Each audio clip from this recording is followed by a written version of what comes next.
English सीखना चाहते हैं, इंग्लिश से बातें करना चाहते हैं, अपनी कन्वर्सेशन स्पीड को और तेज़ करना चाहते हैं, लोगों के सामने और अट्रैक्टिव दिखना चाहते हैं, तो ये वीडियो आपको बहुत ही ज़्यादा यूज़फुल होगा आपके लिए और बहुत हेल्प करेगा आपको इंग्लिश के आपका इंग्लिश इंक्रीज़ करने में, आपका कन्वर्सेशन स्पीड बढ़ाने में। ठीक है, क्योंकि हम यहाँ पे जो है ना एग्जैक्टली जो बातें करते हैं डेली लाइफ में, वही चीज़ें आपके सामने पर लेकर के आया हूँ ट्रांसलेट करके, और ये काफ़ी इंपॉर्टेंट हो जाता है इसीलिए, क्योंकि ग्रामर्स में ये चीज़ें एग्जैक्टली नहीं होता है और हमें वो चीज़ दिक्कतें आती है जब बात करते हैं।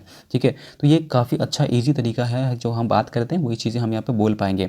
तो यह सारी चीज़ें दिक्कतें ख़त्म हो जाएंगी, क्योंकि मैं यहाँ पे एक एक सेंटेंस को काफ़ी डीपली तरीके से समझाने वाला हूँ, और vocab, grammar rules, idiom, phrases, OWS कुछ भी चीज़ें हों मैं बहुत डीपली तरीके से समझाऊंगा। साथ ही साथ यहाँ पे जो भी ग्रामर रूल्स यूज़ हो रहे होंगे वो चीज़ें मैं भी आपको क्लियर करता चलूँगा, बताता चलूँगा। काफ़ी मज़ेदार वीडियो होगा, तो वीडियो को कंप्लीट वॉच करें, बहुत मज़ा आएगा। ठीक है, तो hi guys, this is Jeet here, you watching you speak with Jeet, and I am going to start this video with the first sentence you can see here. The sentence is, रविवार को India और पाकिस्तान का मैच है। रविवार को India और पाकिस्तान का match है, तो हमको इसको कैसे बोलना रहेगा, कैसे बोलेंगे? There is an India versus Pakistan match on Sunday, या there's on India versus Pakistan match on Sunday. अब देख लेते हैं कि ये सेंटेंस कैसे बना। तो देयर कहाँ पे यूज़ हुआ, क्यों यूज़ हुआ? यहाँ पे सेंटेंस तो पता नहीं चल रहा है कि यहाँ पे देयर यूज़ होना चाहिए था। ठीक है ना, वहाँ तो लिखा हुआ है नहीं, तो यहाँ पे देयर क्यों यूज़ हुआ? देयर के साथ में यूज़ हुआ यहाँ पे, है ना।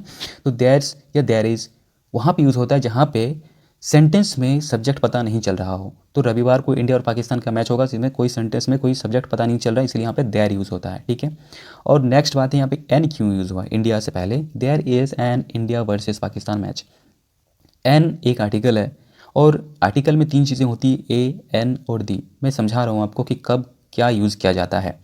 ठीक है, तो ए वहाँ पे यूज़ किया जाएगा जहाँ पे कोई कॉन्सोनेंट जो वर्ड हो, कॉन्सोनेंट चीज़ें हो यहाँ पे, है ना। कोई जो यहाँ पे इंडिया है, तो इंडिया से पहले अगर यहाँ पे कॉन्सोनेंट होता, तो कॉन्सोनेंट से पहले क्या आता है? कॉन्सोनेंट के लिए ए आएगा, या कॉन्सोनेंट साउंड आ रहा हो तो ए आएगा। अगर वहीं पे एन की बात हो, तो जहाँ वॉवेल आएगा, जहाँ पे AEIOU आता है वो वॉवेल कहलाता है, या उसका साउंड आता हो वहाँ पे एन का यूज़ होगा। नेक्स्ट जो आता है द या दी का, है ना, द का आता है, तो द कहाँ ये पे यूज़ होगा? जहाँ पे कोई भी चीज़ बहुत ज़ोर से या फिर किसी को पॉइंट ऑफ व्यू बना करके या बहुत मोस्ट इंपॉर्टेंट हो जाता है, फेमस हो जाता है, उस चीज़ों के लिए द यूज़ किया जाता है। ठीक है, और द और दी ये दो चीज़ें होता है, स्पेलिंग हम बोलते हैं, प्रोनाउंसिएशन करते हैं, वो भी मैं क्लियर करूँगा नेक्स्ट सेंटेंस में। ठीक है, तो ये रहा। और वर्सेस हम कहाँ पे यूज़ करते हैं? जैसे इंडिया वर्सेस पाकिस्तान, दो चीज़ों या दो लोगों के बीच में, या दो मैच के, या दो फिर ग्रुप के बीच में अगर कंपटीशन की बात हो तो वर्सेस का यूज़ करते हैं। ठीक है, नेक्स्ट है ऑन संडे। यहाँ पे देखने वाली बात है कि there is an India versus Pakistan match on Sunday. यहाँ पे ऑन क्यों लगा? इन नहीं लगा, एट नहीं लगा, फिर क्यों यहाँ पे ऑन क्यों लगा? तो इसमें एक रूल है, धमाकेदार बढ़िया रूल है, एसएससी के लिए भी बात, ये ध्यान दे एसएससी वाले कैंडिडेट, कि यहाँ पे ऑन क्यों यूज़ हुआ। इसमें ग्रामर रूल बनता है कि अगर डेट की बात हो, है ना, अगर चलिए मैं यहाँ से बताता हूँ, अगर टाइम की बात हो, है ना, जैसे कि 5 o'clock 7 o'clock, अगर टाइम की बात हो एग्जैक्टली, तो वहाँ पे एट का यूज़ करते हैं, जैसे कि eight 5 o'clock, eight 6 o'clock, eight 7 o'clock। ठीक है, वहाँ पे एट यूज़ होगा। अगर मैं दिन की बात करूँ, जैसे कि यहाँ पे संडे, मंडे, ट्यूसडे, है ना, इस तरीके के साप्ताहिक जो दिन होते हैं वो अगर यूज़ करूँ, तो वहाँ पे ऑन का यूज़ होता है, जैसे on Sunday, on Monday, on Tuesday, इस तरीके से। अगर वहीं मैं मंथ की बात करूँ, है ना, मंथ जो होते हैं वो मंथ की बात करूँ, जैसे जनवरी, फरवरी, मार्च, तो वहाँ पे इन का यूज़ होगा, जैसे इन जनवरी, इन फरवरी, इन मार्च, इस तरीके से यूज़ होगा। और एक चीज़ होता है ईयर, है ना, जो 2007, 2008 या 2020, है ना, 2024, इस तरीके से अगर बात हो तो वहाँ पे इन का यूज़ होता है। अगेन इन का यूज़ होगा, इन 2022, है ना, इस तरीके से यूज़ होंगे। तो ये सारे रूल्स कैसे लगे, ये ध्यान में रखने वाली बात है। ठीक है, तो मज़ा आया, चलते हैं नेक्स्ट पे। नेक्स्ट है, मैस में खाना बहुत ख़राब होता है, तो क्या बोला जाएगा? द फूड यहाँ पे हो जाएगा the food at the mess is terrible. The food at the mess is terrible, है ना, यहाँ पे बोला जा रहा है। टेरिबल मतलब क्या हो गया? ख़राब, खतरनाक, भयानक, इस तरीके से। तो the food at the mess is terrible.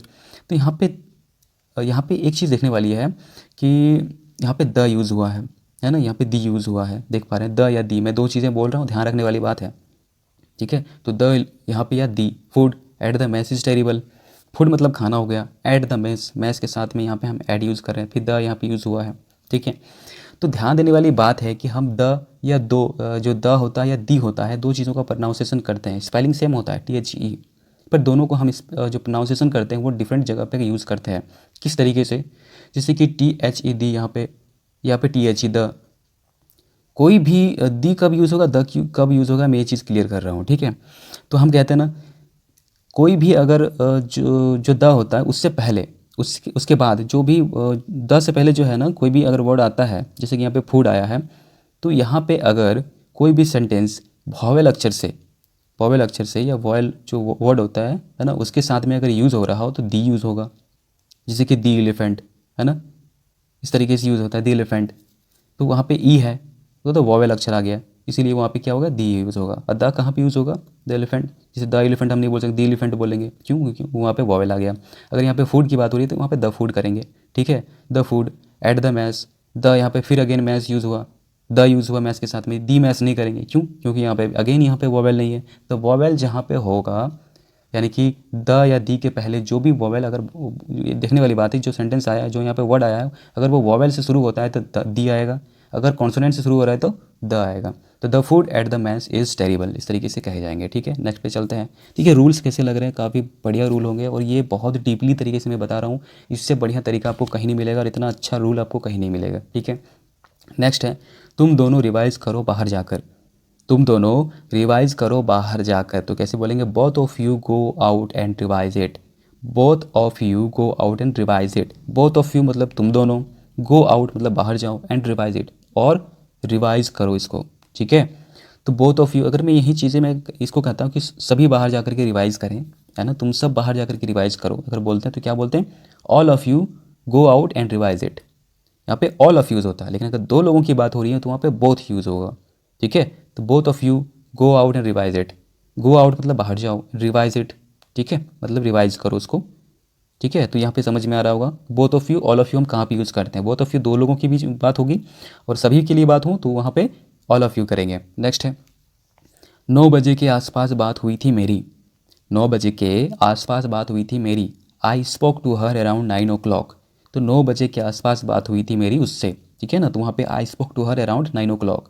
यहाँ देखने वाली बात है कि आई स्पोक, मैंने बात करी 9 बजे के, तो यही जो बोल रहा है ना, काफ़ी सामने वाली टाइम बोल रहा है, यानी कि यह कि 9 बजे बात बोला था, 10 बजे ये बोल रहा है इसको, तो 9 बजे की बात है, 10 बजे बोल रहा है, बस काफ़ी कम समय के बीच में ये बात हुई थी, तो यहाँ पे प्रेजेंट इंडेफिनिट में आ गया, तो ये सब्जेक्ट प्लस V2 आता है, समझ में आ रहा है। तो यहाँ पे आई स्पोक है ना, यहाँ पे V2 स्पीक का स्पोक हो गया, टू हर उसके साथ में, मैं उसके साथ में बात किया, तो आई स्पोक टू हर, मैं उसके साथ बात किया, अराउंड 9 o'clock। अराउंड मतलब तो जानते ही हैं आसपास होता है, 9 o'clock मतलब घड़ी में अगर भी 9 बजे की बात हो, बजने वाली बात हो कि 9 बजे, 10 बजे, 8 बजे, 7 बजे, तो वहाँ पे ओ क्लॉक लगेगा, 9 o'clock, है ना। वहाँ पे AM और PM नहीं यूज़ करेंगे, वहाँ पे ओ क्लॉक यूज़ करेंगे, ठीक है, समझ में आ गया। नेक्स्ट पे चलते हैं। नेक्स्ट है, उन्हें मेरा धन्यवाद कहिएगा, उन्हें मेरा धन्यवाद कहिएगा, thank him on my behalf, thank him on my behalf, ठीक है। तो उनको मेरा धन्यवाद कहिएगा, तो थैंक हिम धन्यवाद कहिएगा, ऑन माई बिहाफ मेरे तरफ से। तो बिहाफ, ध्यान रखने वाली बात है कि बिहाफ एक ऐसा वर्ड है जिससे पहले ऑन आता है, ठीक है, ध्यान रखने वाली बात है। तो बिहाफ से पहले क्या आएगा, ऑन आएगा, क्योंकि ये बोथ प्रीपोजिशन वाला सेंटेंस बन जाता है, यहाँ की यहाँ पे फिक्स्ड प्रीपोजिशन वाला बन जाता है। तो हेल्प जो बिहाफ है, बिहाफ से पहले ऑन आएगा, तो thank him on my behalf, जहाँ पे भी बिहाफ यूज़ होगा वहाँ पे ऑन का यूज़ होता है, ठीक है। चलते हैं नेक्स्ट पे, और किस कारण पूछ रहा है, और किस कारण, एंड फॉर व्हाट रीज़न, बहुत ईजी सेंटेंस था, बहुत ईजी। तो और किस कारण, एंड फॉर व्हाट रीज़न, बहुत ईजी था। चलते हैं नेक्स्ट पे, तू मेरे लिए क्या करेगा, पूछ रहा है ये कि तू मेरे लिए क्या करेगा, तो कैसे बोल रहा है, what will you do for me, what will you do for me. समझ में आ रहा है कि करेगा, करेगी वाला टेंस जो कौन सा टेंस में आ गया, फ्यूचर टेंस में आ जाता है।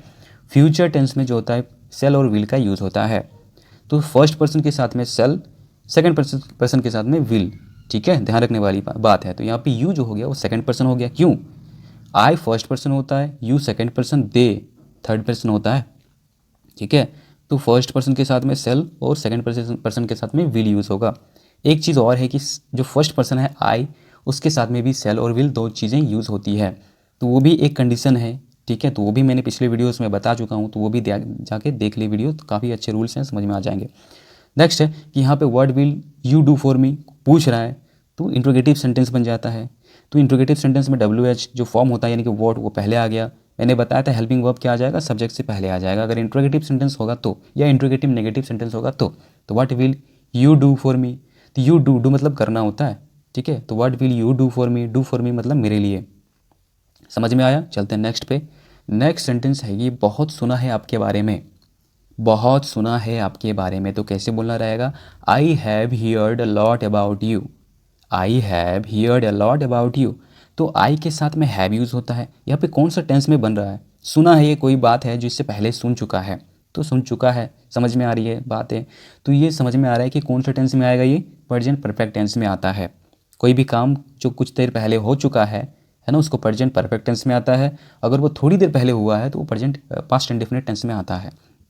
तो समझ में आ रहा है कि बात सुना चुका है, सुन चुका है, और इसको अभी बोल रहा है, तो यानी कि बहुत पहले सुना हुआ है, थोड़ी कुछ देर पहले ही सुन चुका है, तो उसको क्या कहेंगे, प्रेजेंट परफेक्ट टेंस। तो उसमें क्या रूल होता है, सब्जेक्ट के साथ में हैव या हैज़ प्लस V3, ठीक है, प्लस ऑब्जेक्ट यूज़ होता है।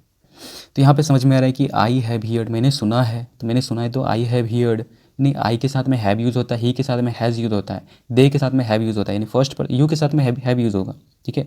तो फर्स्ट पर्सन और सेकंड पर्सन के साथ में, और थर्ड पर्सन जो ये हो गया आपका, आई के साथ में हैव होगा, दे के साथ में हैव होगा, दे हैव, है ना, दे हैज़ नहीं होता है, ही के साथ में जो सेकंड पर्सन है उसके साथ में हैज़ होगा। तो आई हैव हियर्ड, हियर का हियर्ड होता है, हियर मतलब सुनना होता है, V1 होता है, और हियर्ड मतलब क्या हो गया, V2 हो गया, ठीक है। तो ये भी ध्यान रखना है कि जो वर्ब फॉर्म्स होते हैं उन्हें भी हमें ध्यान रखना, याद रखना पड़ता है। तो यहाँ पे हियर्ड हो जाता है, तो I have heard a lot about you. एक चीज़ और है, रूल में बता दूँ, जब भी लॉट की बात आए उससे पहले ए आएगा, क्योंकि ये फिक्स्ड प्रीपोजिशन है, इसको ध्यान रखना बहुत ज़रूरी है, लॉट से पहले ए आएगा ही आएगा, ठीक है। तो I have heard a lot about you, I have heard a lot about you. तो हम अगर एक एग्जांपल भी देख लेते हैं कि ये लॉट कब आएगा, जैसे कि हम कहते हैं ना थैंक्स लॉट, आपने सुना होगा थैंक्स लॉट, बहुत बहुत धन्यवाद आपका, तो वहाँ पे अलॉट है ना, तो अलॉट यूज़ होता है वहाँ पे, तो ए और लॉट जो होता है एक साथ यूज़ होगा, ये भी ध्यान रखने वाली बात है। तो I have heard a lot about you, आपके बारे में बहुत सुना है मैंने। नेक्स्ट पे चलते हैं, मैं ऐसे ही ठीक हूँ, मैं ऐसे ही ठीक हूँ। देखिए सेंटेंसेस कैसे लग रहे हैं, रूल्स कैसा लग रहा है ये बताइए, मेहनत है तो इसमें थोड़ा रंग लाइए, लाइक करें, कमेंट करें, ठीक है, चैनल को, और शेयर भी करें। तो मैं ऐसे ही ठीक हूँ तो कैसे कहेंगे, I am fine the way I am, I am fine the way I am, है ना, इस तरीके से बोला जाता है। तो थोड़ा समझा दें, आई एम फाइन मैं ठीक हूँ, आई एम फाइन मैं ठीक हूँ, the way I am, the way I am जैसा मैं हूँ वैसे ठीक हूँ, द वे आई एम, ठीक है। चलते हैं नेक्स्ट, इजी सेंटेंस था, कोई दिक्कत नहीं है इसमें। नेक्स्ट है कि इतना कि तुम सोच भी नहीं सकती, इतना कि तुम सोच भी नहीं सकती, so much that you can't even imagine, so much that you can't even imagine. तो यहाँ पे मैं सेंटेंस को समझा दूँ, सकने की बात हो रही है कि इतना कि तुम सोच भी नहीं सकती, तो सकने की बात हो रही है तो वहाँ पे कैन का यूज़ होगा। नेक्स्ट बात यहाँ पे कि नेगेटिव सेंटेंस है, क्योंकि यहाँ पे नहीं की बात हो रही है तो नेगेटिव सेंटेंस हो जाती है, तो नेगेटिव सेंटेंस में क्या होगा, नॉट यूज़ होगा। और जो भी वर्ब वहाँ पे यूज़ होता है, जो भी हेल्पिंग वर्ब होता है वो हेल्पिंग वर्ब के साथ में नॉट यूज़ होता है, ये भी ध्यान रखने वाली बात है। तो यहाँ पे मॉडल वेब कैन का यूज़ किया गया, तो कैन के साथ में नॉट यूज़ होगा। अगर यहाँ पे यू के साथ में आर होता तो आर नॉट होता, ठीक है। आई के साथ में एम होता तो वहाँ पे नॉट यूज़ होता, ठीक है। तो वहाँ पे क्या होगा, कैन के साथ में मॉडल वर्ब के साथ में नॉट यूज़ होता है, ध्यान रखने वाली बात होती है। You can not even imagine, आप उसको सोच भी नहीं सकते। सो मच दैट, इतना कि, you can't even imagine, even मतलब होता है कि भी होता है, इवन मतलब हम लोग भी कहते हैं, तो so much that you can't even imagine, इतना कि तुम सोच भी नहीं सकती, ठीक है। चलते हैं नेक्स्ट पे। नेक्स्ट है हाय, क्या मैं इसे थोड़ी देर के लिए ले जा सकती हूँ, हाय क्या मैं इसे थोड़ी देर के लिए ले जा सकती हूँ, तो क्या कहेंगे, hi can I just borrow him for a second, can I just borrow him for a second. तो किसी को यहाँ पे पूछ रही है कि मैं इसे थोड़ी देर के लिए ले जा सकता हूँ, तो कोई भी दूसरे का चीज़, किसी का और का चीज़ अगर हम उसको ले जाने की बात करें तो वहाँ पे हम बोरो का यूज़ करते हैं, मतलब एक उधार लेने की बात कर रही है। सकने की बात हो रही है कि मैं ले जा सकती हूँ, तो सकने के लिए क्या कहा था मैंने, कैन लगेगा, क्यों, क्योंकि प्रेजेंट इंडेफिनिट, अगर प्रेजेंट टेंस की बात हो तो वहाँ पे कैन का यूज़ होगा, ठीक है। तो वहाँ पे क्या हो गया, कैन आई। इंट्रोगेटिव सेंटेंस से पूछने वाली यानी क्वेश्चन मार्क सेंटेंस है, इसलिए यहाँ पे कैन आ जाता है पहले सब्जेक्ट की, जो यहाँ पे हेल्पिंग वर्ब आई के साथ में क्या होता है, जब हेल्पिंग वर्ब लगता है ना आई एम, तो वहाँ पे अगर मॉडल वर्ब की बात हो तो वो हेल्पिंग वर्ब आगे आ जाएगा। तो मॉडल वर्ब आगे आ गया, फिर सब्जेक्ट आया I, just borrow him for a second, him for a second. अगर थोड़ी देर की बात हो तो वहाँ पे हम फॉर अ सेकेंड कहते हैं, और सेकेंड से पहले ए लगेगा, ये ध्यान रखने वाली बात है। तो क्या ना just borrow him for a second, इस तरीके से बोले जाते हैं, ठीक है। नेक्स्ट है I have got the third rank, मुझे तीसरा रैंक मिला है। इसका एग्ज़ाम था, पास हो गया, अब थर्ड रैंक मिला है, तो उसको बोल रहा है क्या, मुझे तीसरा रैंक मिला है, तो कैसे बोलेगा, I have got the third rank. समझ में आ रहा है कि इसको मिल चुका है और ये आकर के बता रहा है, तो मिल चुका है तो कुछ देर पहले ही मिल चुका है, इसको पता चल गया है, तो मिला है। तो ये सेंटेंस समझ में आ रहा है कि प्रेजेंट परफेक्ट टेंस में हो रही है, प्रेजेंट परफेक्ट टेंस में बातें हो रही है। तो प्रेजेंट परफेक्ट टेंस का रूल क्या होता है, subject plus have has plus V3, मैंने थोड़ी देर पहले बताया। तो यहाँ पे भी सब्जेक्ट आई के साथ में हैव। गेट का गॉट होता है, गेट मतलब पाना होता है, मिलना होता है, और गॉट मतलब मिला, ठीक है, या पाया। तो आई हैव गॉट, मुझे मिला, मैंने पाया, तो थर्ड रंग है ना, थर्ड रंग पाया। तो थर्ड रंग के पहले द आया। मैंने बताया द दी कब यूज़ करेंगे, यहाँ पे फिर मैंने द बताया, बोला क्यों, क्योंकि टी एच है यहाँ पे, समझ में नहीं आ रहा है कि इसमें कॉन्सोनेंट कॉन्सोनेंट है ये, ठीक है, वॉबल होता तो दी होता, बट यहाँ पे कॉन्सोनेंट है इसलिए द यूज़ हुआ है। तो I have got the third rank, ध्यान रखने वाली बात है। मैं बता रहा हूँ एक एक सेंटेंस डीपली तरीके से समझा रहा हूँ, बहुत मज़ा आएगा वीडियो, तो कंप्लीट वॉच करेंगे, ठीक है, ध्यान रखिएगा। नेक्स्ट है कि मैं तुम्हें थप्पड़ मारूंगी अगर तुम मुझसे पूछोगे तो। मैं तुम्हें थप्पड़ मारूंगी अगर तुम मुझसे पूछोगे तो। I shall slap you if you ask me. I shall या I will slap you if you ask me, है ना, मैं तुम्हें थप्पड़ मारूंगी, आई शैल स्लैप यू, मैं तुम्हें थप्पड़ मारूंगी, इफ़ यू आस्क मी, अगर तुम मुझसे पूछो तो आई शैल या आई विल, यहाँ पे देखने वाली बात है, मैंने बताया कि आई शैल और आई विल में बता दूँ थोड़ा सा रूल क्या होता है इसमें। अगर कोई काम डेफिनेटली 100% हो रही है बात कि करेंगे ही करेंगे, तो वहाँ पे विल यूज़ करेंगे, और सिर्फ एक फॉर्मेलिटी की बात हो रही है तो वहाँ पे शैल यूज़ करेंगे। विल कहाँ यूज़ करेंगे, जहाँ 100% की बात हो रही हो और फॉर्मेलिटी की बात हो रही है तो शैल यूज़ करेंगे। तो आई के साथ में, तो I shall slap you formality की बात हो रही है। अगर यहाँ पे आई विल यूज़ करेंगे, आई will slap you if you ask मी, मतलब डेफिनेटली मारूंगी अगर तुमने मुझसे पूछा तो, ठीक है, ध्यान रखने वाली बात है। नेक्स्ट है, कुछ लोग पैदाइशी घटिया होते हैं। Some people are just born jerks. कैसे बोला जाता है, देखिए इस तरीके से बोला जाता है। आपको थोड़ी चीज़ें ये सब भी थोड़ा सा ध्यान में रखना पड़ता है, क्योंकि कोई अगर बोलते तो समझ में तो आना चाहिए कम से कम, नहीं बोलेंगे तो, ठीक है। तो कुछ लोग पैदाइशी घटिया होते हैं। Some people are just born jerks, jerks मतलब घटिया, घटिया होता है, ठीक है। तो some people are just born jerks, ठीक है। इस पर नेक्स्ट बात है, नेक्स्ट है इसे डॉक्टर के पास ले जाना। इसे डॉक्टर के पास ले जाना तो क्या करेंगे, take her to see a doctor, take her to see a doctor, इस तरीके से बोले जाते हैं। तो टेक हर ले जाना होता है, to see a doctor doctor को दिखाने के लिए, तो इसे डॉक्टर के पास ले जाना है दिखाने के लिए। नेक्स्ट है, एक काम करो, डू वन थिंग। कैसे बोलेंगे, डू वन थिंग, एक काम करो। किसी को बोलना होगा ना कि एक काम करो, तो बोलेंगे डू वन थिंग, ठीक है। इस तरह से स्टार्ट करेंगे वीडियो इसको। तो डू मतलब करना होता है, वन थिंग मतलब एक काम, समझ में आ रहा है। तो थिंग यूज़ करते हैं, यहाँ पे वर्क यूज़ नहीं होता है, ये थोड़ा ध्यान रखिएगा कि काम यहाँ पे यूज़ लिखा हुआ है तो वहाँ पे काम वर्क यूज़ करें ऐसा नहीं है, थिंग यूज़ करेंगे। डू वन थिंग, एक काम करो। नेक्स्ट, छोड़ना तो पड़ेगा आपको, या छोड़ना तो आपको पड़ेगा, तो करेंगे you will have to quite, ठीक है, you will have to quit.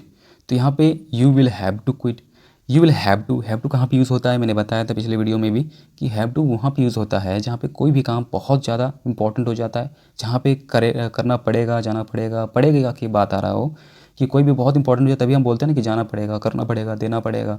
तो जहाँ पे पड़ेगा बात हो तो वह हैव टू यूज़ होगा, हैव और साथ टू एक साथ में यूज़ होगा, ध्यान रखने वाली बात है। तो यू विल हैव टू इस तरीके से यूज़ करेंगे, आई विल हैव टू इस तरीके से यूज़ करेंगे, ठीक है। चलते हैं नेक्स्ट पे, जानता तक नहीं लड़की कौन है, जानता तक नहीं लड़की कौन है। I don't even know who the girl is, I don't even know who the girl is, जानता तक नहीं, आई डोंट इवन नो कि लड़की कौन है, हु द गर्ल इज़, ठीक है। तो इवन मतलब वही हो गया, मैंने बताया जहाँ यहाँ की जहाँ जानता तक की बात हो रही हो, भी की बात होती है, वहाँ पे इवन हो गया।